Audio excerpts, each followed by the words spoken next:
सभी को पता है कि इंसान के शरीर का महत्वपूर्ण हिस्सा उनकी आंखें होती हैं। आंखों के बिना सभी कार्य असंभव होते हैं। जी हाँ, आज हम इसी टॉपिक पर आपको विशेष जानकारी देंगे। मैं हूं अंशु, आप देख रहे हैं M4U न्यूज़। जैसा कि आपको पता है कि कोरोना महामारी के चलते सभी स्कूल बंद हैं और ऑनलाइन पढ़ाई लगभग सभी स्कूलों में कराई जा रही है, लेकिन स्कूल बंद हैं जिससे बच्चों को कोरोना नामक वायरस से बचाया जा सके। लेकिन क्या घर पर भी ऑनलाइन पढ़ाई कर हमारे बच्चे सुरक्षित हैं? जी नहीं, ये एक बड़ा सवाल है। बिल्कुल भी नहीं। ऑनलाइन पढ़ाई से जो बच्चों की आंखों, उनकी मासूम दिमाग पर, उनकी आंखों पर जो दुष्प्रभाव पड़ रहा है, उससे बच्चे बिल्कुल भी सुरक्षित नहीं हैं। क्या हम सभी ने इस बात को कभी गहराई से सोचा? ऑनलाइन पढ़ाई बच्चों के लिए किस कदर घातक सिद्ध हो रही है, इसका अध्ययन national institute of mental health and neuroscience की ओर से किया गया है। इसमें इंस्टीट्यूट ने रिसर्च किया है कि मोबाइल फोन और लैपटॉप आदि के प्रयोग से बच्चों के दिमाग पर गहरा असर होता है। उन्होंने ऑनलाइन पढ़ाई संबंधित सरकारों को भी अवगत करवा दिया है। आपको बता दें, कोरोना वायरस वैश्विक महामारी फैलने के बाद से ही देश भर में ऑनलाइन पढ़ाई पर जोर दिया जाने लगा। इसके दुष्प्रभाव सामने आने भी अब शुरू हो चुके हैं। जी हां, national institute of mental health ने इस पर अध्ययन कर सरकारों को ये चेताया है, ये चेतावनी दी है कि बच्चों में अगर ऑनलाइन परीक्षाओं का रुझान बढ़ता गया, जिस तरीके से बढ़ रहा है, उनके दिमाग पर इसका गहरा असर भी हो सकता है। हालांकि इसी मामले में संबंधी इंस्टीट्यूट पहले ही ऑनलाइन परीक्षा के पक्ष में नहीं है।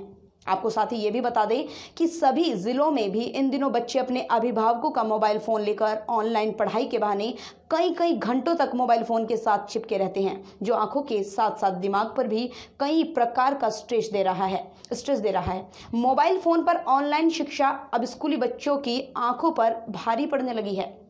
लगातार घंटों मोबाइल फोन पर क्लास अटेंड करने से विद्यार्थियों की अब जो नजरें हैं वो कमजोर होने लगी हैं। बच्चों की आंखों पर अधिक दबाव पड़ने से अभिभावक भी लगातार परेशान दिखाई दे रही हैं। IGMC के नेत्र रोग विभाग में फोन कर अभिभावक इस बारे में सलाह ले रही हैं।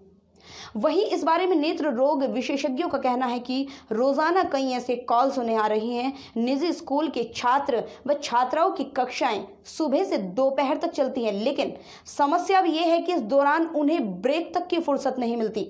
फोन पर छोटे छोटे शब्द होने से आंखों पर प्रभाव पड़ रहा है। शिक्षक भी अपनी सिलेबस से जल्द निपटाने की होड़ में लगातार बच्चों को पढ़ाते जाते हैं। टाइम इतना हो जाता है, बच्चों की जो मानसिक स्थिति है, जो उनका दिमाग है, जो उनकी आंखें हैं, उस पर उसका दुष्प्रभाव लगातार, उसका जो असर है, उसकी जो टाइमिंग है वो बढ़ती जा रही है।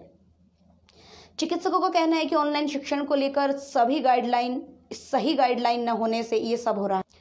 घंटों मोबाइल फोन पर सिलेबस पूरा करने का दबाव और मोबाइल से निकलती रेडिएशन बच्चों की आंखें कमजोर कर रही है।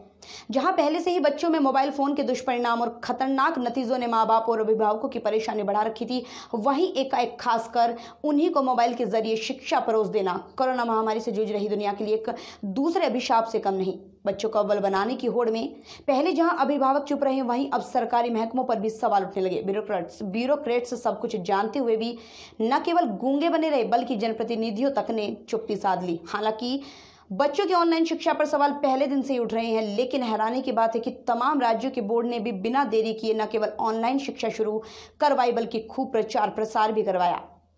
ऑनलाइन शिक्षा की थाली सजाकर व्हाट्सएप ग्रुप के रूप में परोसी जाने लगी। अब ऑनलाइन कक्षाओं के फायदे कम, नुकसान ज्यादा दिखने लगे हैं। शुरुआत में बच्चे जरूर खुश थे, लेकिन अब तमाम कठिनाइयां सामने आ रही हैं। अभिभावक अलग परेशान, इंटरनेट पैक के खर्चे बढ़े, जिसने लॉकडाउन के बीच पाई को तरस रहे लोगों की मुसीबतें बढ़ा दी। हालांकि इससे बच्चे व्यस्त जरूर हो गए, लेकिन हासिल कुछ नहीं रहा।